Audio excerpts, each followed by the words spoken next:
Je disais tantôt, le titre du message, c'est « Craindre l'Éternel ». Et le passage de référence, c'est dans Deutéronome, chapitre 10, les versets 20 à 22. Ça nous dit « L'Éternel ton Dieu, c'est l'Éternel ton Dieu que tu craindras. C'est à lui que tu rendras un culte et à lui seul que tu t'attacheras. Et si tu prêtes serment, c'est par son nom que tu le feras. Il est le sujet de tes louanges, il est ton Dieu, c'est lui qui a accompli pour toi ses œuvres extraordinaires et redoutables dont tu as été témoin. » Verset 22, « Tes ancêtres vinrent en Égypte au nombre de 70 et maintenant, l'Éternel ton Dieu t'a rendu aussi nombreux que les étoiles du ciel. » Vous savez, les mots dans la Bible sont extrêmement importants parce qu'il est plus que nécessaire de s'y attarder, amen, pour bien comprendre ce que la Bible est en train de nous dire. Parce que si nous lisons seulement des mots, nous sommes des liseurs de mots, mais si nous essayons de comprendre les mots, c'est un plus pour nous. Andy Roney a dit « Gardez toujours vos mots doux et agréables, juste au cas où vous devriez les ravaler. » C'est de beaucoup meilleur. Juste une illustration pour commencer. L'histoire se passe dans une banque avant notre ère informatique. Vous savez, on allait à la banque et puis on devrait remplir un bordereau si c'était pour déposer ou si c'était pour retirer de l'argent, on devait remplir le bordereau. Malheureusement, quelqu'un s'est présenté à la banque et après, il a rempli le bordereau comme d'habitude, innocemment, et quelques minutes après, il a été arrêté par la police.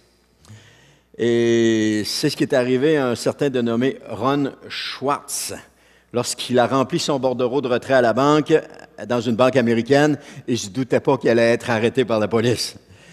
Et il a fallu du temps pour démêler toute cette histoire-là, parce que le commis, lorsqu'il a vu le bordereau, a pesé sur le bouton, l'alarme silencieuse, et la police est débarquée à toute vitesse dans la banque. Il s'est avéré qu'une personne bien intentionnée pour faire une blague, parce que les bordereaux, je ne sais pas si vous vous souvenez, les bordereaux étaient sur une table à l'entrée et puis on s'en servait puis on pouvait écrire là, ou des fois c'était la caissière qui le faisait, mais on pouvait l'écrire directement. Alors, un homme pour faire une plaisanterie, avait écrit derrière chacun des bordereaux, c'est un hold-up. Alors, notre ami Schwartz n'avait pas vu ça, alors il a rempli le bordereau, puis il l'a présenté. Alors, quand le caissier a pris le bordereau, puis il l'a reviré pour l'étamper, il a vu que c'était écrit, c'était un hold-up. Et là, il a pris panique. Vous savez, quelques mots sur un bout de papier ont provoqué une réaction en chaîne terriblement géante. Pourquoi? Parce que les mots sont importants et leur signification l'est encore plus. Il y a des mots qu'on reconnaît, tout de suite, il y a un système d'alarme qui se met en place. Hein? Tout le monde connaît la signification de « c'est un hold-up ». Tout le monde. On n'a pas besoin de l'écrire de différentes façons. Puis surtout ceux qui travaillent dans une banque. Eux autres, ils sont nerveux par rapport à ça. Alors, la question du message de ce matin, c'est « Connaissez-vous la signification de tous les mots de votre Bible? » C'est sûr que la réponse est non. C'est certain qu'elle est non. Parce que moi-même, je ne connais pas toutes les significations. Il y a le mot français, mais derrière le mot français, derrière la traduction, il y a le mot grec, il y a le mot hébreu, il y a le mot araméen qui sont là, dépendamment du livre qu'on a. Donc, on les connaît pas toutes.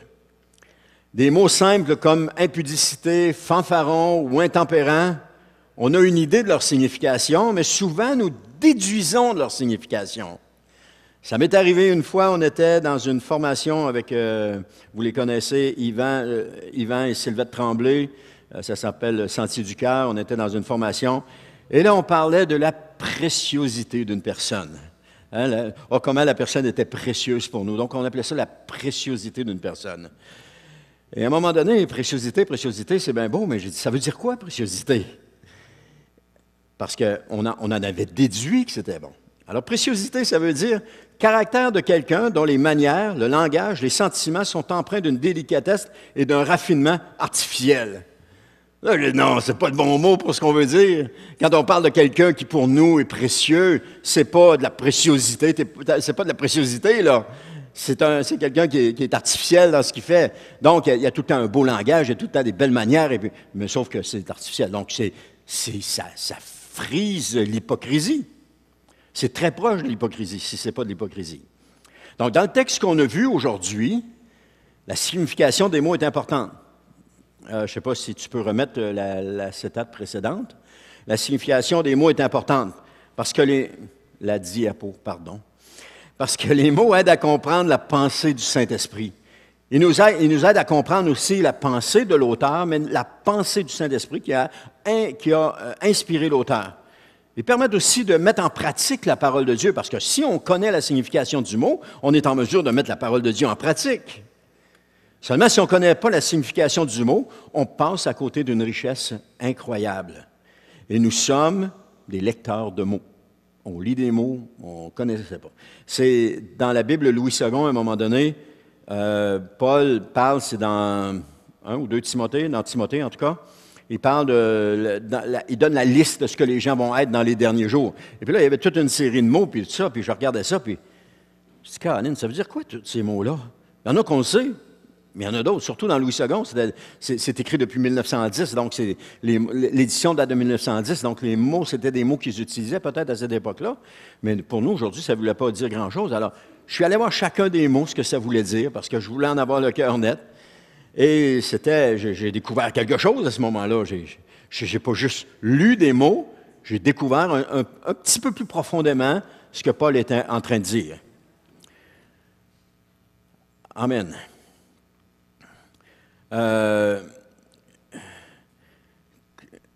Comme par exemple, la semaine dernière, je suis allé à un service et les gens ont chanté le chant « Alléluia » de Leonard Cohen. Et pendant qu'ils chantaient, je me demandais, ça veut dire quoi, Alléluia? Parce que j'avais oublié ce que ça voulait dire, Alléluia.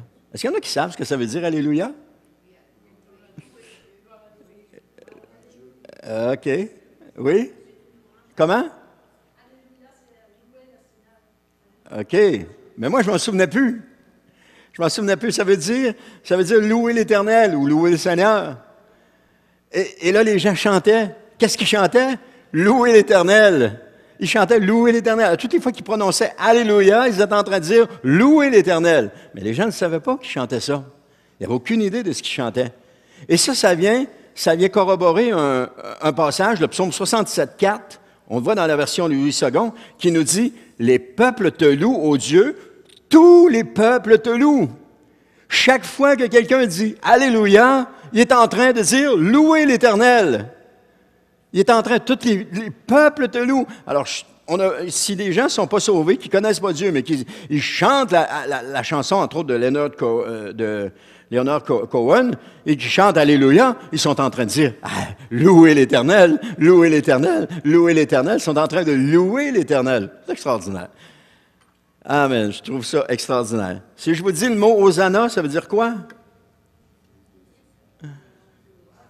Hosanna? Sauve maintenant. Sauve maintenant. Hosanna, c'est sauve maintenant. Quand ça dit béni soit celui qui vient au nom du Seigneur, Hosanna, béni soit celui qui vient au nom du Seigneur. Sauve maintenant, béni soit celui qui vient au nom du Seigneur, alors que Jésus est en train d'entrer dans Jérusalem avec tout le cortège et que les gens mettent leurs manteaux sur le sol et qu'il est assis sur le petit d'un ânon et puis qu'il rentre à Jérusalem, tout le monde dit sauve maintenant, sauve-nous Seigneur, sauve-nous. Ils sont en train de chanter ça, sauve-nous.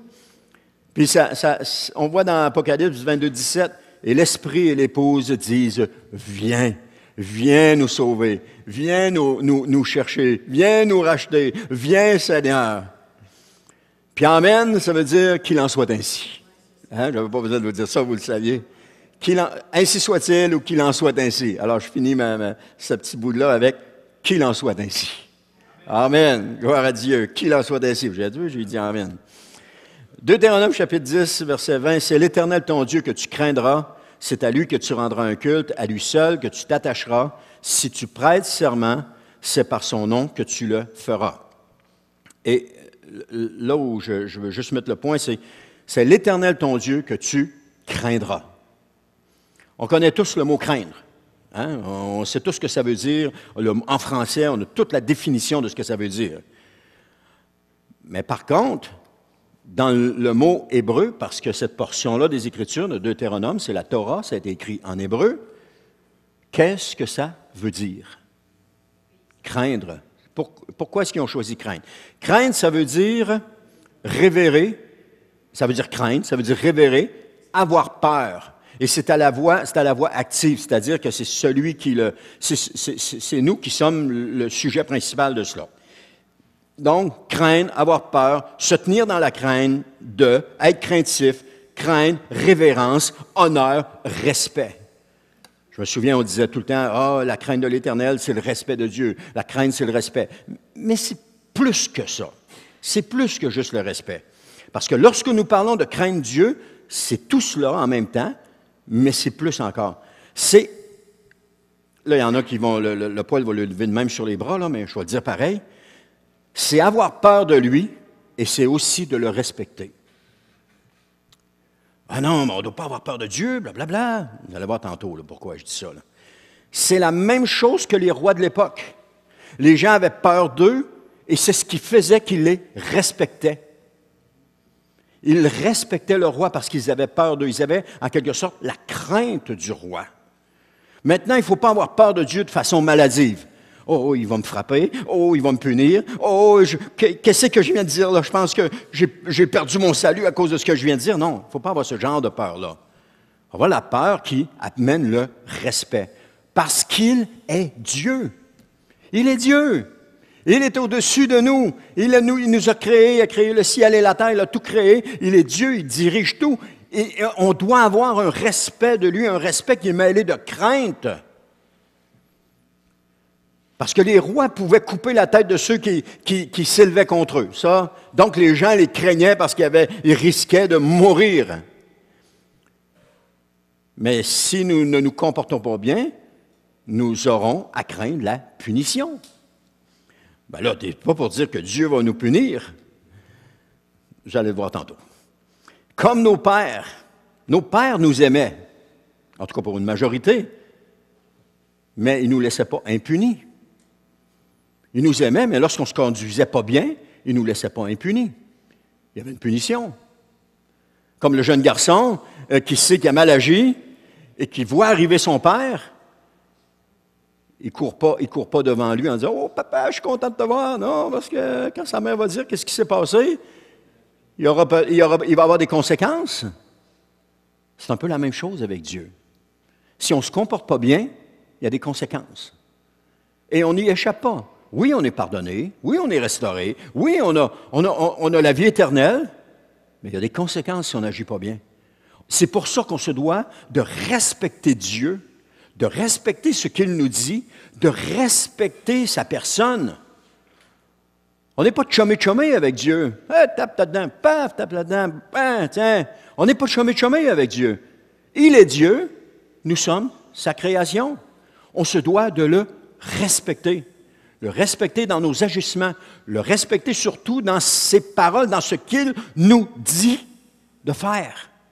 Avoir ce respect d'obéissance, avoir ce respect d'obéir à Dieu. C'est tellement important. Et si on l'apprend, on l'apprend. Mais Dieu, ce n'est pas une marionnette qu'on fait bouger pour avoir le résultat qu'on veut. C'est pas ça. C'est pas nous qui sommes Dieu, c'est lui qui est Dieu. Nous, on n'est pas Dieu. On lui doit respect, crainte, obéissance, honneur et gloire, etc., etc. Il nous a tout donné. Il nous a donné Jésus. Combien plus devons-nous avoir le respect de cela? Proverbe 22, 15, ça nous dit « La tendance à faire des actions déraisonnables est ancrée dans le cœur de l'enfant. » Et là, il y en a qui n'aimeront pas ça, ce que je vais dire. Je dis des affaires en même temps que les gens n'aimeront pas. « Le bâton de la correction l'en extirpera. » C'est bon? C'est bon. Psaume 66, 10, ça dit « Tu nous as éprouvés, ô Dieu, tu nous as jetés au creuset, comme on fait pour l'argent. » Il ne dit pas « Tu nous as déposés au creuset », il dit « Tu nous as jetés au creuset. » Ésaïe 48, 10, « Je t'ai fait fondre, mais non pour en retirer de l'argent. Oui, je t'ai éprouvé dans le creuset de l'affliction. » Est-ce que Dieu vous a déjà dit ça un jour, que vous étiez en train de passer dans le creuset? Moi, il me l'a dit, que j'étais en train de passer dans le creuset. et que les moments que je vivais qui étaient extrêmement difficiles étaient des moments où est-ce que Dieu était en train de me former parce qu'il me faisait passer au creuset. Et c'est ces moments de creuset qui ont fait que j'ai changé. C'est ces moments de creuset qui ont fait que ma vie a été transformée. C'est ces moments-là. On ne peut pas crier « Oh Seigneur, sors-moi de là, sors-moi de là ». L'or ne crie pas « Sors-moi de là ». Pourtant, elle est épurée quand elle est là. Et plus l'or va passer au creuset, plus ça va être raffiné, meilleure qualité elle va être. Et c'est la même chose avec nous autres. Plus qu'on va passer au creuset, plus on va être raffiné, meilleur on va être. Plus qu'on va être à la ressemblance de Jésus. Plus encore. Le mot éprouvé ici signifie choisir, être choisi, être sélectionné. Spécial, hein? Il dit, oui, je t'ai éprouvé. On pourrait penser, oui, je t'ai éprouvé, oui, ouais, c'est ça, regarde, je t'ai éprouvé, là. Tu es content, je t'ai éprouvé? Non. Il dit, je t'ai choisi, je t'ai sélectionné. Littéralement, c'est, oui, je t'ai choisi de te mettre dans le creuset de l'affliction. Oui, j'ai choisi de te mettre dans le creuset de l'affliction. J'ai choisi que tu passes par là pour que tu sois meilleur encore, pour que tu sois plus raffiné. Il ne faut pas avoir peur de ces moments-là.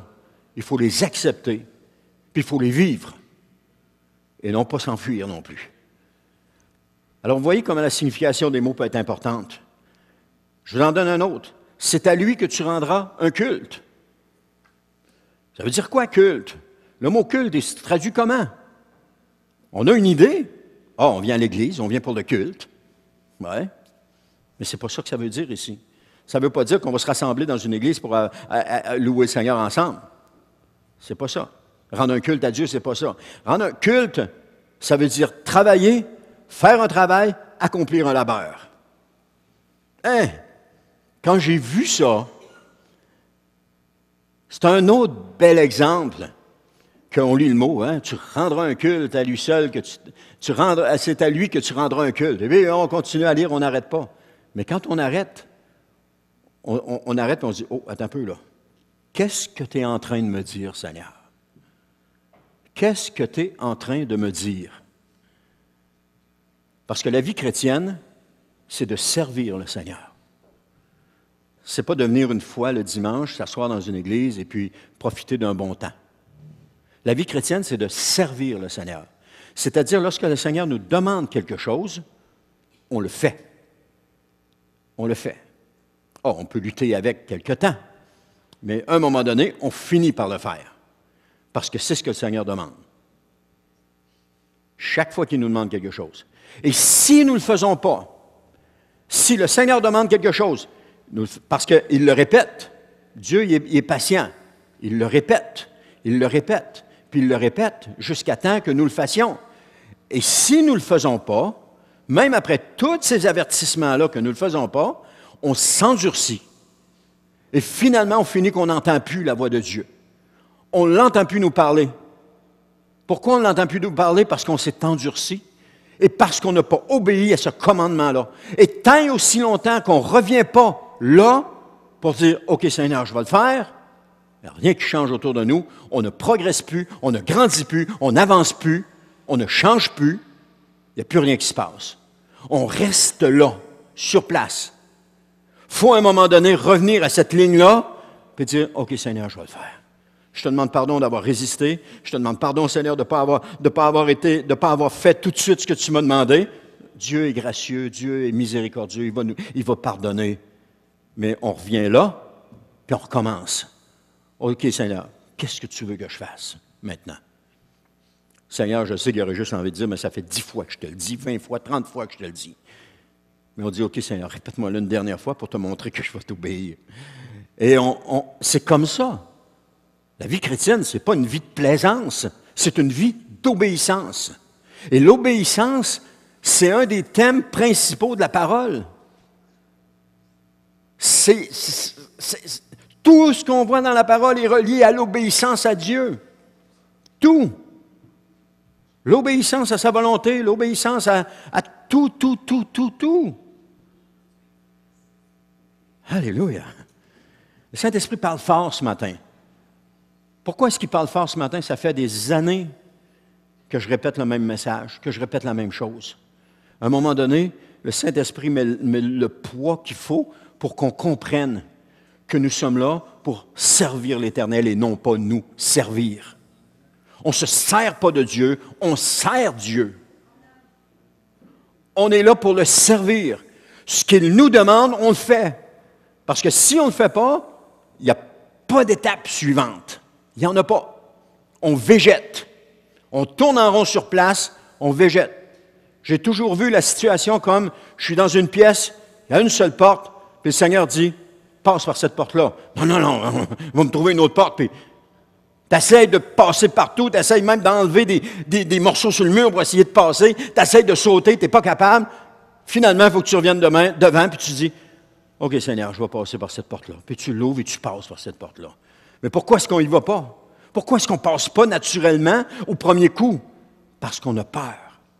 On a peur de perdre quelque chose, on a peur de ne pas réussir, on a peur de décevoir, on a peur de ne pas être à la hauteur, on a peur. Et principalement, lorsqu'il y a un péché dans notre vie qui est récurrent et que le Seigneur demande de l'abandonner, il y a tout un combat contre la peur. Je vais-tu être capable? Seigneur, ça fait 25 fois que je te dis que je vais l'abandonner, et puis là, ça n'a jamais marché, puis là, il faudrait que je t'obéirais, puis je l'abandonnerais. Ça va-tu marcher? Et là, on a peur. Mais je vous le répète, tant et aussi longtemps, puis ça, je sais que le Seigneur s'adresse à quelqu'un ici, tant et aussi longtemps que tu ne reviendras pas là où le Seigneur t'a demandé de faire quelque chose et que tu ne l'as pas fait, tu vas continuer à végéter dans cette pièce spirituelle dans laquelle tu es. Et tu n'avanceras pas. Amen.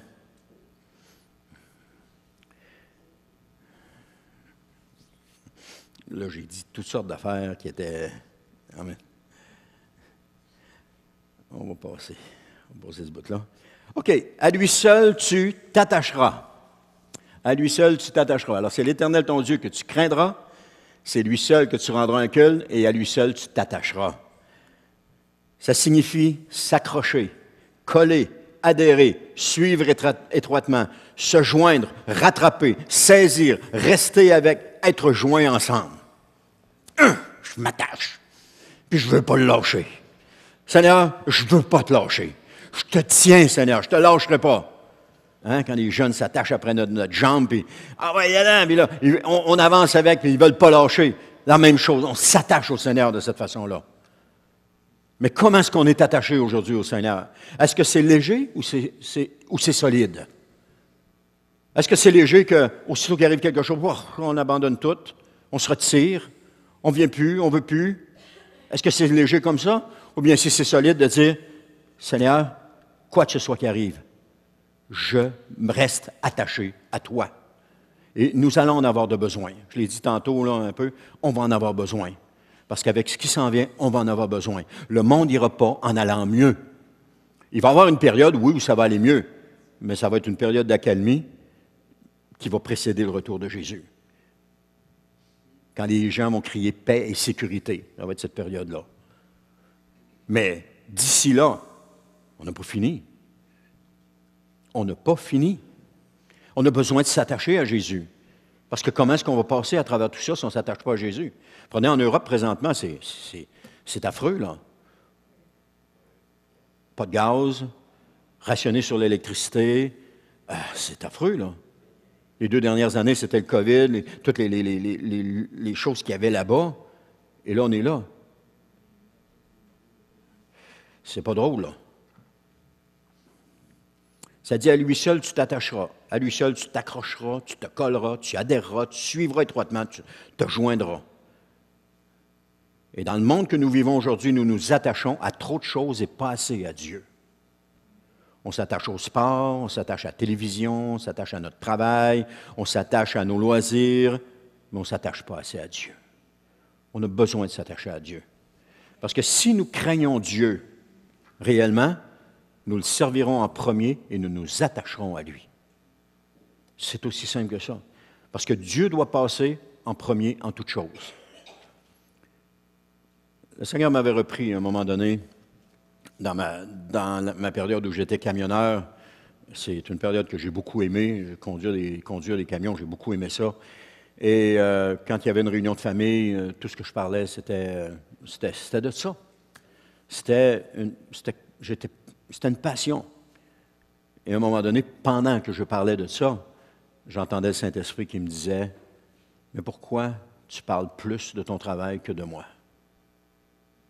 Pourquoi tu parles plus de ton travail que de moi? » Et là, je me souviens encore, ce soir-là, quand j'ai eu ça dans mon cœur, j'étais dans la cuisine de mes tantes et j'étais en train de parler de ça avec de la famille qui était là. Et après, j'ai plus été capable de parler. Je n'ai plus été capable de rien dire parce que le Seigneur venait de m'interpeller. Et là, ça a commencé une réflexion à l'intérieur de moi. Pourquoi je parle plus de mon travail que je parle de Jésus? Et Dieu avait raison, le Seigneur avait raison de me reprendre là-dessus, parce que je parlais que de lui. Donc, mon attachement n'était pas en premier au Seigneur, il était à mon travail. Parce que dans notre travail, on se valorise.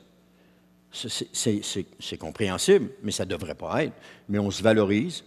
Et puis, pourquoi une femme qui reste à la maison pour élever des enfants et qui fait un travail plus que nécessaire, plus qu'extraordinaire, elle a toujours l'impression de ne pas être valorisée. Parce que la société ne valorise pas les femmes qui restent à la maison pour élever les enfants. Elle valorise les femmes qui vont sur le marché du travail. Et les femmes sur le marché du travail se valorisent à travers leur travail, mais les femmes à la maison sont dénigrées avec leur travail. « Ah, tu restes à la maison. » En voulant dire « Ah, tu fais rien. » Mais gloire à Dieu, ma femme a choisi de rester à la maison pour élever les enfants. Elle a décidé de retourner travailler quand notre plus jeune a commencé à l'école. Mais tout le temps que les enfants ont été jeunes, elle est restée à la maison. Et on n'a jamais manqué de rien. Le Seigneur a toujours pourvu. Ça n'a pas été toujours la richesse, mais pendant cette période-là, on a été capable d'avoir 1, 2, 3 maisons. Et puis le Seigneur a toujours, pas en même temps, là, mais une après l'autre. Mais le Seigneur a toujours pourvu à nos besoins parce qu'on s'attachait au Seigneur. Ah, il y a eu des hauts et des bas, c'est sûr, il y a eu des hauts et des bas, mais foncièrement, on était attachés au Seigneur et on lui faisait confiance. Et c'était une décision qu'on avait prise ensemble, et on n'a jamais regretté cette décision-là. Aujourd'hui, les enfants sont ce qu'ils sont parce que ma femme a veillé à leur éducation. Pas moi. Moi, j'allais travailler dans le jour. À un moment donné, les enfants parlaient de quelque chose. Je disais, Anne, comment ça je ne suis pas au courant de ça? Elle m'a dit, toi, tu travaillais. On me l'a dit, ça se passait dans la maison quand j'étais là. Toi, tu travaillais. C'est correct, il fallait gagner la vie, il fallait que quelqu'un gagne la vie. Mais j'étais moins impliqué dans l'éducation des enfants. Sauf que ma femme a toujours bien fait les choses. Elle a toujours été sage dans ce qu'elle faisait, là. Donc, le temps est proche. Jésus revient bientôt et ce n'est plus le temps pour les laisser aller. Il faut prendre conscience de cela. Bientôt, ça va être quoi? Je ne sais pas ça va être quoi bientôt. Quand? Je ne sais pas ça va être quand. Mais la parole nous met en garde de se tenir prêt, de se tenir éveillé. Et messieurs, vous avez la responsabilité de votre famille. Vous vous devez de vous appliquer à les instruire dans les voies de Dieu. Ça fait partie de votre responsabilité. Parce que vous allez devoir en rendre compte devant Dieu si vous n'élevez pas vos enfants dans la voie de Dieu. Vous pouvez pas être d'accord avec moi, mais vous devez d'être d'accord avec la parole de Dieu.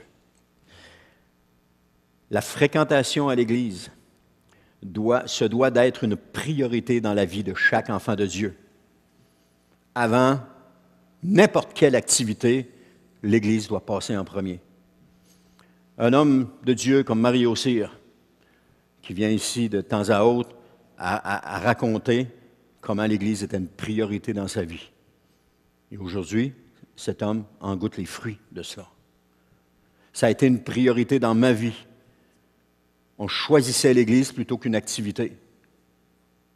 On n'a pas inscrit notre garçon au hockey parce qu'on savait que le dimanche, on serait pogné à des pratiques le matin et à des games l'après-midi. On a choisi, on a fait ce choix-là. Parce que, puis c'était correct pour lui aussi, là, mais parce que c'était la société nous draine, nous attire loin de Jésus. Elle nous attire. Et si on se laisse aller à ça, si on suit le courant de la société, on va s'éloigner de Jésus. Parce qu'elle nous attire loin de lui. Il y a ces deux pôles-là. Il y a Jésus d'un côté, pôle positif, et puis il y a le Satan de l'autre, le pôle négatif.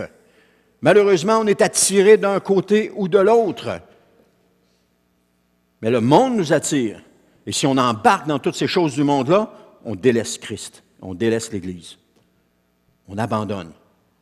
Il y a un proverbe japonais qui dit « L'absent s'éloigne chaque jour ». Quand j'ai vu ça, c'est donc vrai.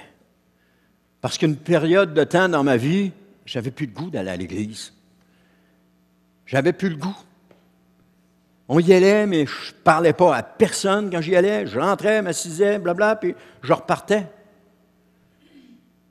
J'avais plus le goût d'y aller. Je peux comprendre que des gens ont plus le goût d'y aller. Mais ce que ça faisait, c'est que je m'éloignais de Jésus. Je m'éloignais de lui. Je m'investissais dans des rénovations dans la maison. Je passais beaucoup de temps là-dedans. Je m'éloignais de Jésus. Jusqu'à un moment donné où le Seigneur dit « Wow, c'est assez. C'est assez, Denis. » Et là, le Seigneur ramène et j'ai retrouvé le goût de l'Église. J'ai retrouvé le goût de m'assembler avec les frères et les sœurs. Et parce que je m'assemble avec les frères et les sœurs, je n'ai pas le goût d'abandonner. Mais l'absent s'éloigne chaque jour. Alors ça, c'est un message pour tous ceux qui restent à la maison, pensant être capables, pensant en disant « Oh, moi j'écoute des prédications, je reste proche du Seigneur. » C'est faux. C'est faux, faux, faux. C'est un mensonge de Satan l'ennemi. « Oh, reste donc chez vous. Écoute-les sur Internet. Tu vas rester proche de Dieu pareil. » C'est faux. C'est faux, c'est faux, c'est faux, c'est archi faux, c'est triplement faux. C'est faux. C'est pas vrai. Qu'est-ce qu'on peut dire de plus que c'est pas vrai, c'est faux? Ceux qui restent à la maison, ceux qui m'entendent parce que vous êtes restés à la maison, vous n'avez pas pris la bonne décision. Vous vous êtes laissé berner par Satan l'ennemi. Quand ça va mal, c'est là qu'il faut être à l'Église. Je ne parle pas d'un problème de santé majeur là, ou qui nous empêche de sortir, mais je veux dire, quand ça va mal spirituellement, « Oh, je n'irai pas à l'Église un matin, je file pas. » Non, c'est là qu'il faut que tu sois à l'Église, parce que c'est là que le Seigneur va te parler. Chaque fois que je n'ai pas voulu y aller, mais que j'y suis allé pareil, c'est là que le Seigneur a parlé. Et là, je me disais, si je n'étais pas venu, j'aurais manqué ça. Amen. C'est vrai. On a besoin de cela. Alors, l'absent s'éloigne chaque jour. Deutéronome 10, 21. Il est le sujet de tes louanges, il est ton Dieu. C'est lui qui a accompli pour toi ces œuvres extraordinaires et redoutables dont tu as été témoin. Il est le sujet de tes louanges, parce que tout ce que je possède me vient de Jésus. Tout ce que j'ai. Il n'y a rien que je n'ai pas qui ne me vient pas de lui. La terre lui appartient, le monde lui appartient, il a tout créé. Et tout ce qu'il a fait, ça lui appartient. Donc, tout ce qu'il a fait, il me l'a donné. Et si je suis sauvé aujourd'hui, c'est à cause de Jésus. Si je suis un enfant de Dieu, c'est à cause de Jésus. Si j'ai la vie éternelle, c'est à cause de Jésus. Si je marche en nouveauté de vie, c'est à cause de Jésus.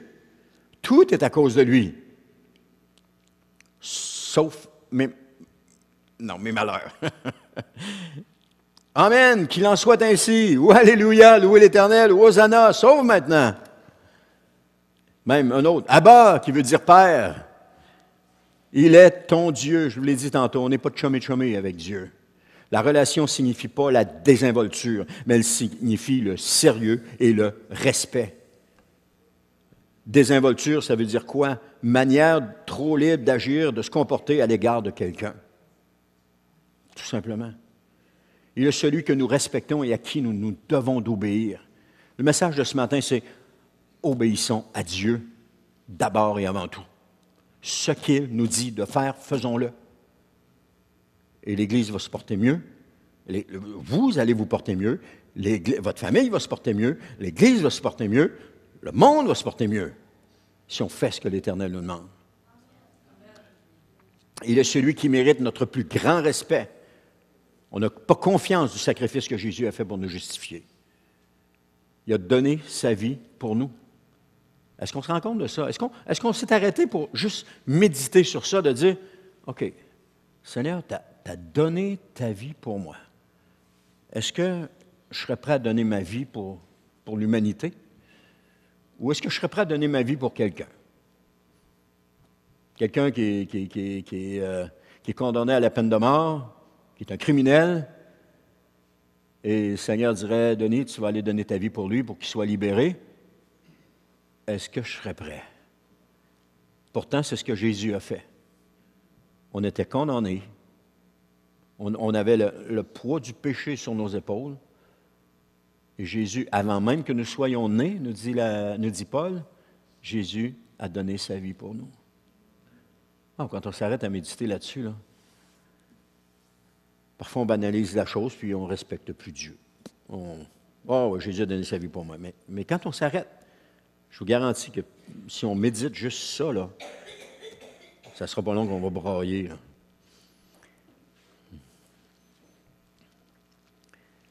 Amen. Est-ce que nous menons notre vie chrétienne seulement pour les récompenses? Hein? Comme le passage qui dit qu'on va passer au tribunal de Christ pour recevoir nos récompenses. Est-ce qu'on vit notre vie chrétienne seulement pour les récompenses? Si c'est le cas, on va être déçus. Parce que notre vie chrétienne doit être menée dans la crainte et le respect de Dieu. Tout simplement. Faire ce qu'il nous dit de faire. C'est ce que le Saint-Esprit dit ce matin. De faire ce qu'il nous dit de faire. Je ne suis pas en train de dire, bon, mais joignez-vous à un ministère, faites ceci dans l'Église, faites cela. Non. C'est pas ça. Faites ce qu'il vous dit de faire. Je l'ai dit encore la semaine dernière, puis c'est le meilleur conseil que Marie a donné dans toute la Bible, c'est le meilleur conseil qu'on peut voir. C'est Marie qui l'a donné aux noces de Cana. Faites tout ce qu'il vous dira de faire. Quand on fait ce que Dieu nous demande de faire, on a la conscience tranquille, on n'a rien à se reprocher. Paul faisait ce que Dieu lui demandait et lui-même va dire qu'il n'y avait rien à se reprocher. Notre objectif premier, lui obéir dans le service, c'est lui le roi et non pas nous. On ne fait pas ce qu'on veut, on fait ce qu'il veut. On ne fait pas ce qu'on a envie, on fait ce que lui nous demande de faire. C'est lui qu'on doit servir et non pas nous. Je vais essayer d'accélérer un petit peu, là. Et dans ce monde, nous nous servons d'abord. Mais dans le royaume de Dieu, nous servons Dieu d'abord. Tout simplement. Je vais la dire celle-là. Bien que Dieu a dit qu'il allait pourvoir à nos besoins, Dieu n'est pas notre pourvoyeur. Bien qu'il a dit qu'il allait nous guérir, Dieu n'est pas notre guérisseur. Et bien qu'il a dit qu'il allait nous libérer, il n'est pas notre libérateur. Ce que je veux dire par là, avant que certains montent aux barricades, c'est que Dieu ne nous doit rien et que s'il le fait, c'est par grâce qu'il le fait. C'est par amour qu'il le fait. Il ne nous doit rien. Il nous a donné Jésus par amour. Ah oui, mais il devait me donner Jésus. Non. Il ne nous doit rien. Nous, on lui doit tout. On lui doit la vie. On lui doit la réconciliation. On lui doit tout. Des fois, les gens pensent, ah oui, Dieu va te guérir, blablabla. Mais qu'est-ce que Dieu dit réellement? Qu'est-ce que Dieu dit? C'est ça qui est important. Qu'est-ce que Dieu est en train de me dire? Parce que Dieu nous parle. Si on prend le temps de s'arrêter et de lui poser la question, il va nous parler. Nous ne devons pas le craindre. Nous devons de le craindre et de le servir d'abord, parce que la crainte de l'Éternel se voit dans l'obéissance et le service. Le service au Seigneur, OK? Une personne qui ne lui obéit pas n'a pas la crainte de Dieu. Une personne qui n'obéit pas à ses parents, il n'a pas la crainte de ses parents. Ah ouais, il s'en fout. Il fait ce qu'il a envie de faire. Il sait qu'il n'y aura pas de rien. Une personne qui ne sert pas Dieu n'a pas la crainte de Dieu. Il n'y a pas l'amour de Dieu non plus. Parce que quand on aime quelqu'un, on veut le servir.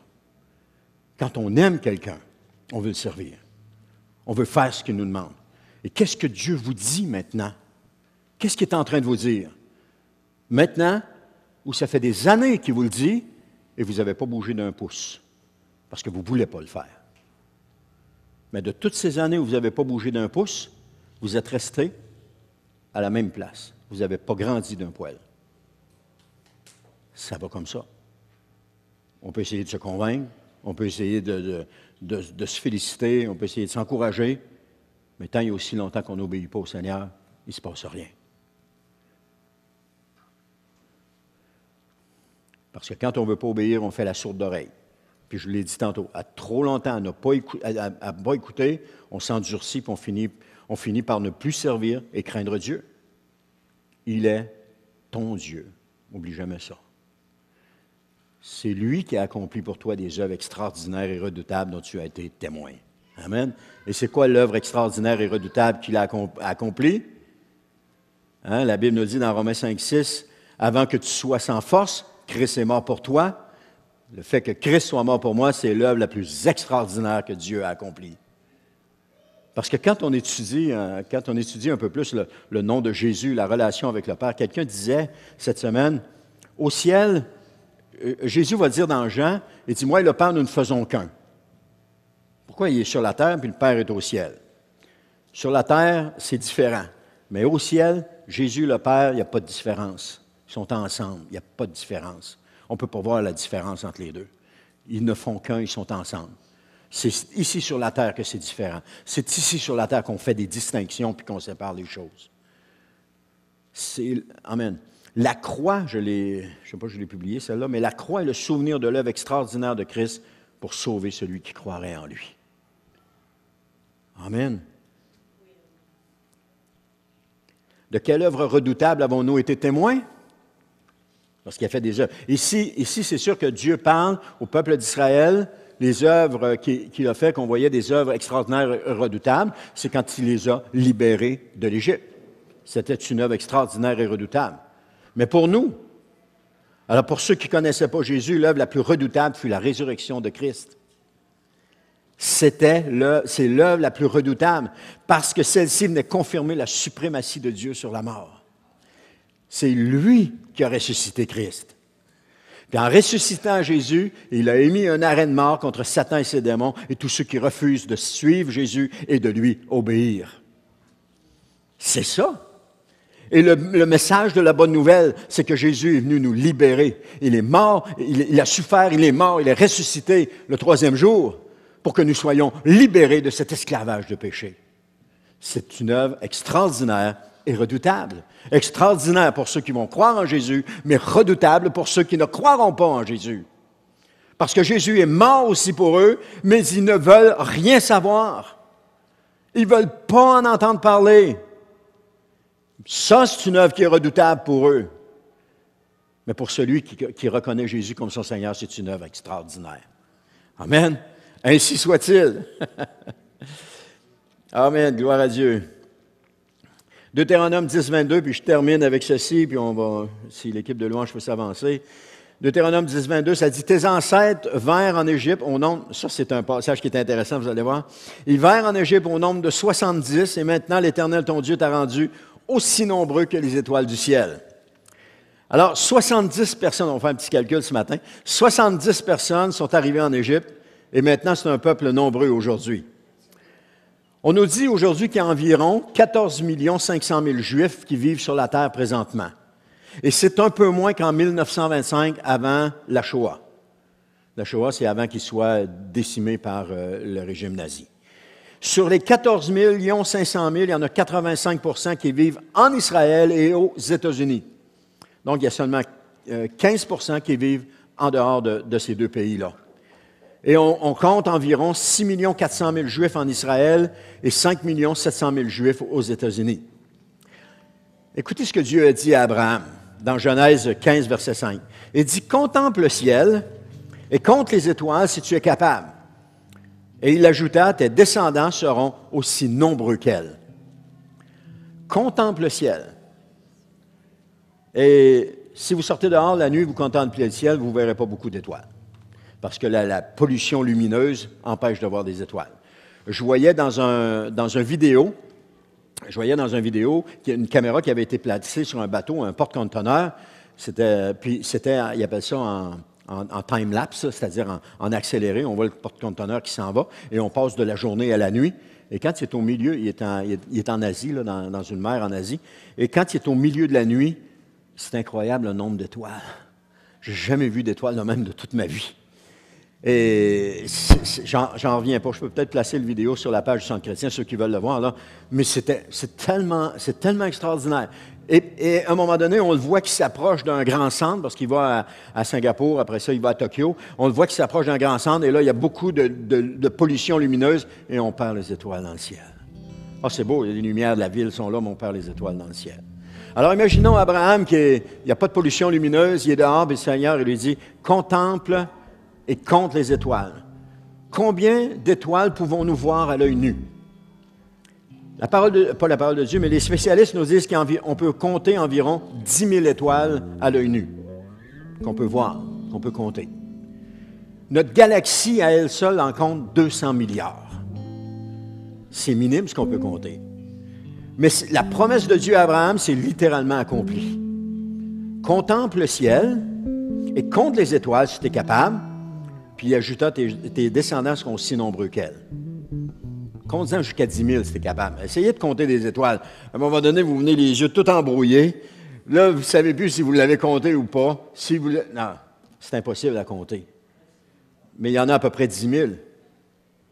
Parce que le nombre de Juifs sur la terre aujourd'hui dépasse de beaucoup les 10 000. La promesse de Dieu s'est accomplie. Et j'en reviens à ce que je disais au début en introduction. Les promesses de Dieu vont s'accomplir. Parce que les promesses de Dieu se sont toujours accomplies. Et elles vont s'accomplir encore. Elles vont toujours s'accomplir. Puis Romains 4, 18 confirme cela. À propos d'Abraham, ça dit, alors que tout portait au contraire pour Abraham, il était âgé, pas d'enfant, Sarah n'est plus en mesure d'avoir un enfant, tout est contraire. Ça dit, il a eu confiance, plein d'espérance. Même si les situations semblaient contraires. Même si nous ne voyons pas de nos yeux aujourd'hui, il a eu un regard plein d'espérance. Ainsi, il est devenu le père d'une multitude de peuples, conformément à ce que Dieu lui avait dit, tes descendants seront nombreux. Et si on regarde juste les Juifs aujourd'hui, mais qu'on regarde les Juifs qui sont nés depuis ce temps-là et jusqu'à aujourd'hui, je ne sais pas combien ça fait de milliards, là. Je ne suis pas capable de le compter. Et si on rajoute les croyants nés de nouveau qui se sont joints à partir de la nouvelle alliance, parce que la parole de Dieu nous dit que nous sommes l'olivier greffé, l'olivier sauvage greffé sur l'olivier cultivé, on vient se rajouter au peuple de Dieu. Depuis là jusqu'à aujourd'hui, je ne sais pas combien ça en fait, mais ça en fait s'il vous plaît, ça en fait plus qu'un. Alors Paul va dire, alors que tout portait au contraire, Abraham a eu confiance en Dieu. Alors que tout porte au contraire dans votre vie, à propos des promesses que Dieu vous a faites, ayez confiance. Ayez confiance. Je l'ai dit tantôt, mon juste vivra par la foi. La foi en quoi? La foi dans la promesse de Dieu pour que ça s'accomplisse. Continuons d'avoir confiance. Regardons, on peut voir les choses, mais ils n'ont pas un regard critique sur les choses, de dire « Ah, ça va donc même mal, ça ne s'accomplira pas. » Non. Seigneur, tu l'as promis. Tu l'as promis. Je ne sais pas si je le dis assez. Hein? Tu l'as promis. Seigneur, tu l'as promis. Tu vas l'accomplir. Tu vas l'accomplir. Faites tout ce qu'il vous dira. Et vous allez voir les promesses de Dieu s'accomplir dans votre vie. Tout ce qu'il vous dira. Il dit de changer ton langage, fais-le. Il dit de changer ta façon de faire, fais-le. Il dit d'abandonner une dépendance, fais-le. Il te dit de parler à un collègue de travail, fais-le. Il te dit de venir à l'église, viens. Tout ce qu'il va te dire. Il te dit de ne pas parler, parle pas. Fais-le, parle pas. Parce que Dieu a accompli ses promesses, il va encore les accomplir. Nous ne pouvons pas ne pas le craindre et ne pas vouloir le servir. Parce que les promesses qu'il nous fait, c'est mon dernier petit bout, il va les réaliser. Est-ce que vous êtes conscient de ça ce matin? Êtes-vous conscient de cela ce matin? Les promesses qu'il vous fait, il va les réaliser. En avez-vous conscience? Je ne sais pas, mais ça prend vie en moi. Ça donne une espérance. Est-ce que je vais le voir de mon vivant? Je ne le sais pas. Il y a des gens à qui Dieu a promis des choses qu'ils n'ont pas vues de leur vivant, mais aujourd'hui, ça se réalise. Est-ce que ça va être ça? Je ne sais pas. Mais mon juste vivra par la foi. Jésus a vécu par la foi. Je vivrai par la foi en attendant ses promesses. Amen. Gloire à Dieu. Je vivrai par la foi en attendant ses promesses. Et je crois, je le répète, je crois que ces lieux vont être remplis un jour. Je le crois. Parce que Dieu en a fait la promesse. Il en a fait la promesse et il va le faire. Je ne sais pas quelle promesse Dieu vous a fait dans votre vie. Est-ce que c'est une promesse de ramener votre épouse? Est-ce que c'est une promesse de ramener vos enfants? Est-ce que c'est une promesse de réconciliation avec quelqu'un? Ou quoi que ce soit? Est-ce que c'est une promesse pour un travail? Est-ce que c'est une promesse pour quand vous allez être à votre retraite? Je ne sais pas. Croyez-le. Parce qu'il n'est pas un homme pour mentir. Et ce qu'il dit, il le fait. Ce qu'il dit, il l'accomplit. Je voudrais que ça continue encore toute l'après-midi. Juste répéter ça. Faites-lui confiance. Amen. Amen. On va terminer.